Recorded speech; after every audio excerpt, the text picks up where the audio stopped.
विभिन्न विभागों में, बोर्डों में और साथ में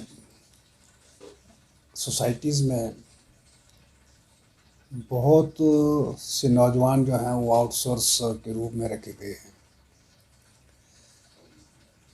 इन आउटसोर्स कर्मियों के साथ कई सरकारों ने लास्ट मोमेंटम पे कई कुछ कहा है कि हम पॉलिसी बनाएंगे, हम रेगुलर करेंगे,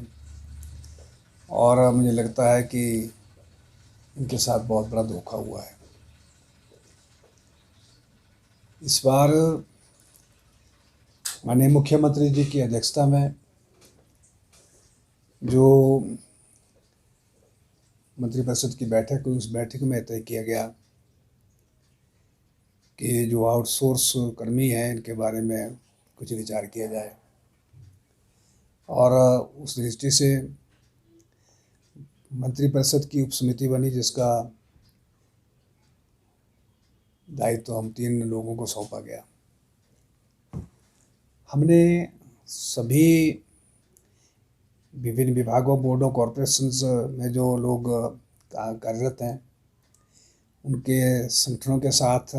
उनके प्रमुखों के साथ बैठक की, और बैठकें भी हमारी 2-3 बार हुई है। हमने उनसे ऑप्शंस भी मांगी हैं कि अब आप कैसे इस समस्या का समाधान चाहते हैं। मुझे लगा कि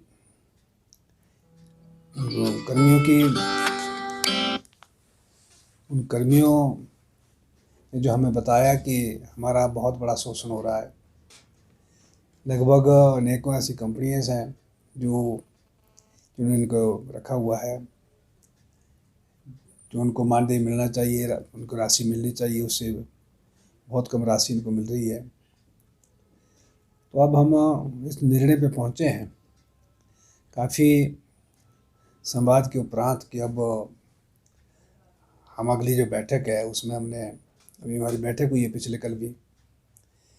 कल की बैठक में हमने सभी विभागों, बोर्डों, कॉरपोरेशन, सोसाइटीज़, यूनिवर्सिटीज़ से एक जानकारी मांगी है, जो अंतिम जानकारी होगी अब कि जिन पदों को जब वो कोई भी कर्मचारी हमारा रिटायर होता है तो उन पदों को, रिटायरमेंट के साथ साथ उन पदों को समाप्त कर दिया जाता है। उसकी जानकारी के लिए हमने पिछले कल ही पत्र भी लिखा है सबको, और अब मुझे उम्मीद है कि इसी सप्ताह जो है वो उसकी जानकारी आ जाएगी, और जैसी जानकारी आती है फिर हम ऑफिशियल्स के साथ जो अपनी बैठक करेंगे, पूरी कमेटी जो है, और बैठक करने के उपरांत हम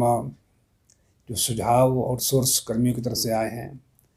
हम उन सारे सुझावों को और उस बैठक में भी रखेंगे, और फिर अपनी रिकमेंडेशन जो है बना करके मंत्रिपरिषद के सम्मुख रखेंगे। जो भी फैसला मंत्रिपरिषद उस पर लेगी वो अंतिम फैसला होगा। चलो, अब चाहे इसको बैकडोर एंट्री समझें या डायरेक्ट एंट्री समझें, जो काम कर रहा है हम तो उसको डायरेक्ट एंट्री मान रहे हैं। प्रश्न तो यह है कि जितनी जो राशि कंपनियों को दी जा रही है उसमें अनेकों प्रकार की कटौतियाँ की जाती हैं, और फिर काम करने वाले बच्चों को जो है बहुत कम राशि दी जाती है। अनेकों और भी शिकायतें इन कर्मियों की तरफ से आई हैं, उनको भी हमने बड़े डिटेल में उसको समझा है, और ऐसा महसूस हुआ है कि वाकई में इनके साथ जाति हो रही है।